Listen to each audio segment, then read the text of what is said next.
Right on the heels of collapse of one of its real estate giant Evergrande, China is facing another crisis. There is a serious power crunch in the country. Factories have halted operations and there is a real risk of an economic slowdown.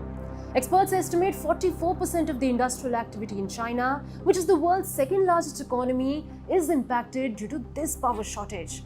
Termed as one of China's worst power crises, the shortage is not just confined to only the commodities market though. The unprecedented power crunch has left millions of Chinese, particularly in northern parts, without electricity. Street lights and traffic lights have stopped working, while many are using candles to light their shops and homes. Let's look at how China has come to face such a debilitating power crunch and how it will impact the global community.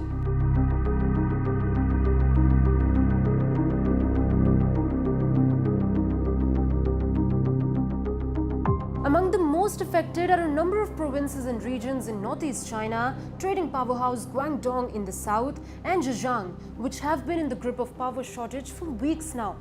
Jiangsu, Zhejiang and Guangdong, a trio of industrial powerhouses which account for nearly one-third of China's economy, have been the worst hit.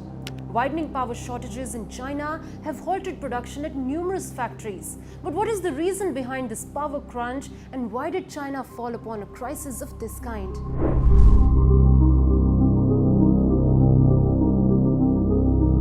Restrictions on power use in homes have only just taken effect. However, China's massive industrial base has been wrestling with power usage curves since at least March.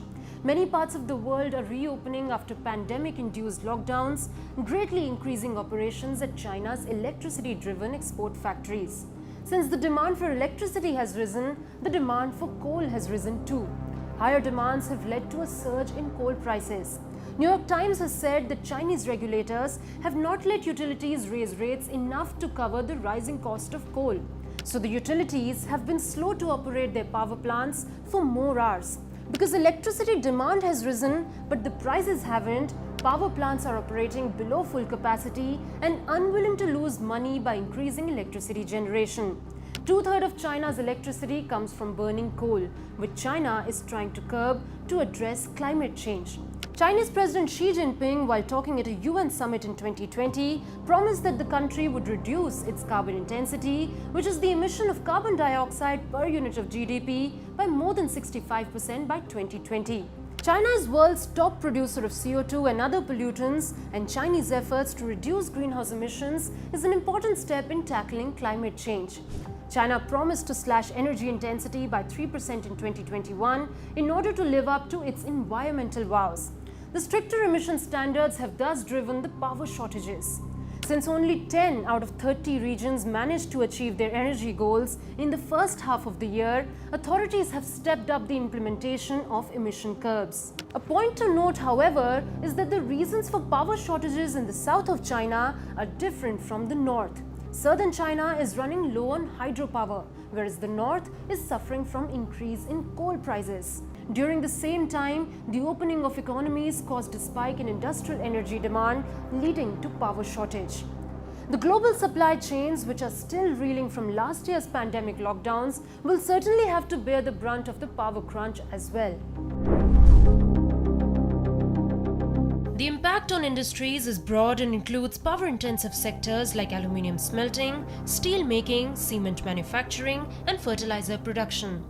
At least 15 listed Chinese firms that produce a range of materials and goods from aluminium and chemicals to dyes and furniture have reported that their production has been disrupted by power curbs. Reportedly, several Apple and Tesla suppliers have suspended production at some Chinese factories for a number of days to comply with tighter energy consumption policies, putting supply chains at risk in the peak season for electronic goods. The Guardian says analysts are foreseeing a shortage of exported goods such as smartphones, toys, textiles and machine parts, which has also made them reconsider their forecast for China's 2021 economic growth. While there are several ways China can come out of this power crisis, there are challenges in implementing those solutions as well.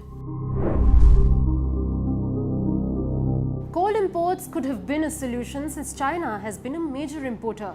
But Australia, the world's second largest coal exporter, has curbed coal shipments to China due to trade tensions.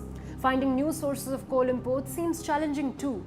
BBC has reported that Russia has already focused on its customers in Europe, Indonesian output has been hit by heavy rains, and nearby Mongolia is facing a shortage of road haulage capacity. Completely relying on alternate renewable resources for energy generation is also risky. For instance, hydropower production in China depends on rain. A delayed start to the monsoon decreased hydropower generation in southern China that forced authorities to begin power rationing. Other sources of renewable energy like wind, solar and nuclear energy have only recently started growing because China is still reliant on coal for more than half of its power. So what is China doing to resolve the crisis? China's economic planner, the National Development and Reform Commission, has outlined a number of measures to resolve the problem with energy supplies in the northeast of the country as its main priority this winter. The measures include working closely with generating firms to increase output, ensuring full supplies of coal and promoting the rationing of electricity. The China Electricity Council, which represents generating firms, has also said that coal-fired power companies were now expanding their procurement channels at any cost in order to guarantee winter heat and electricity supplies. China has been the largest exporter of goods for more than a decade. If the power crisis persists, the second largest economy in the world will have to restrict productions and subsequently global supply is bound to experience a shock.